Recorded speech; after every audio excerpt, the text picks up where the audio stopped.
Sahabat dan saudaraku, mari menggunakan waktu mempelajari firman Tuhan hari ini.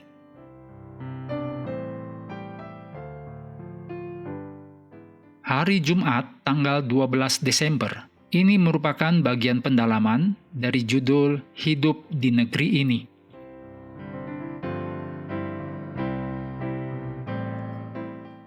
Kita mulai dengan doa singkat yang didasarkan dari 2 Korintus 10 ayat 1. Aku memperingatkan kamu demi Kristus yang lemah lembut dan ramah. Amin.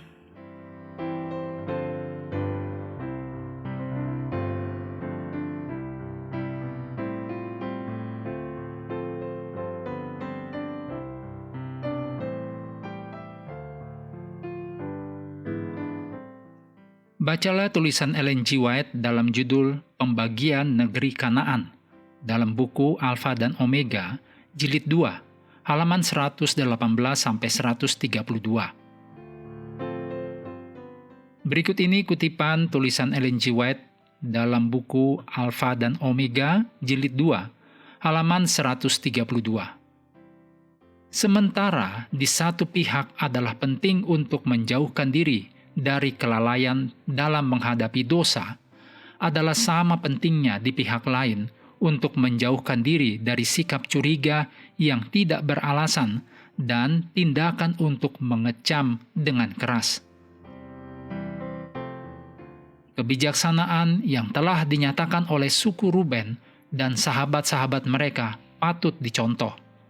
Sementara dengan jujur berusaha memajukan agama yang benar, mereka telah disalah tafsirkan dan telah dikecam dengan keras.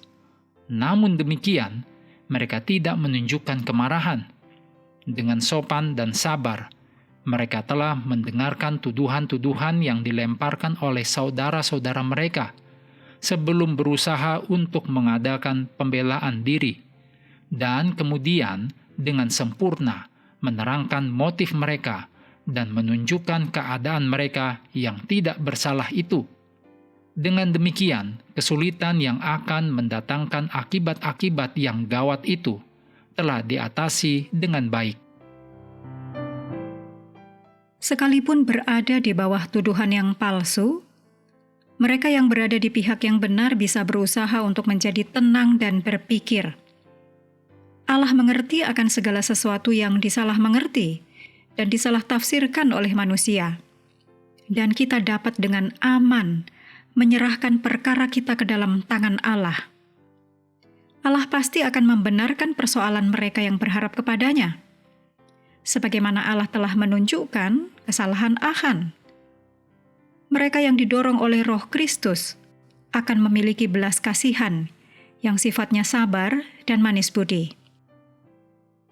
Allah menghendaki bahwa persatuan dan kasih persaudaraan harus ada di antara umat-Nya. Doa Kristus sebelum penyalipannya adalah agar murid-muridnya bisa menjadi satu sama seperti Dia, yaitu Kristus, satu adanya dengan Bapa. Agar dunia percaya bahwa Allah telah mengutus Dia, yaitu Kristus. Doa yang paling ajaib ini dan mengharukan ini menggema sepanjang zaman, bahkan sampai kepada zaman kita sekarang ini.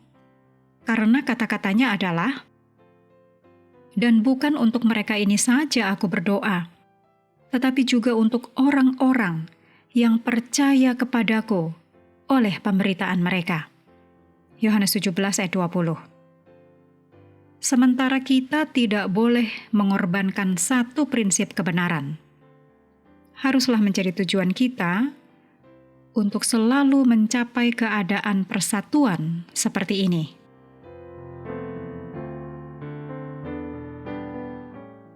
Berikut adalah hal-hal untuk diskusi. Diskusikan penerapan nasihat Paulus untuk menganggap orang lain lebih penting daripada dirimu sendiri. Filipi 2 ayat 3. Untuk menolong kita agar tidak berburuk sangka terhadap saudara-saudari kita. Yang kedua, mengapa kita sering bereaksi berlebihan terhadap suatu situasi karena kegagalan atau kesalahan kita di masa lalu? Diskusikan bagaimana kita dapat menghindari kecenderungan ini. Yang ketiga, diskusikan pentingnya mendengarkan sudut pandang orang lain dan bahwa kita dapat mengembangkan sebuah budaya mendengarkan di dalam gereja kita. Yakobus 1 ayat 19 dikatakan, "Hai saudara-saudara yang kukasihi, ingatlah hal ini. Setiap orang hendaklah cepat untuk mendengar, tetapi lambat untuk berkata-kata, dan juga lambat untuk marah." Yang keempat, kita hidup di dalam masyarakat di mana berbagai tuntutan kehidupan profesional, tanggung jawab keluarga, komitmen yang berhubungan dengan gereja, dan tugas-tugas lain yang tampaknya terasa sangat berat. Diskusikan bahwa prinsip melakukan segala sesuatu seperti untuk Tuhan tidak hanya membuat kita lebih bertanggung jawab, tetapi juga memberi kita kedamaian pikiran.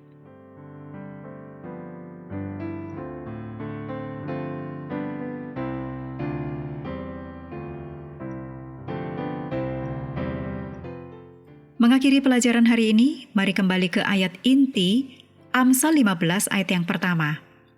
Jawaban yang lemah lembut meredakan kegeraman, tetapi perkataan yang pedas membangkitkan amarah. Sahabat juga perlu melengkapi waktu untuk bersekutu dengan Tuhan setiap hari dengan bacaan Alkitab sedunia. Percayalah kepada nabi-nabinya yang melanjutkan dari 1 Samuel pasal 4. Tuhan memberkati kita semua.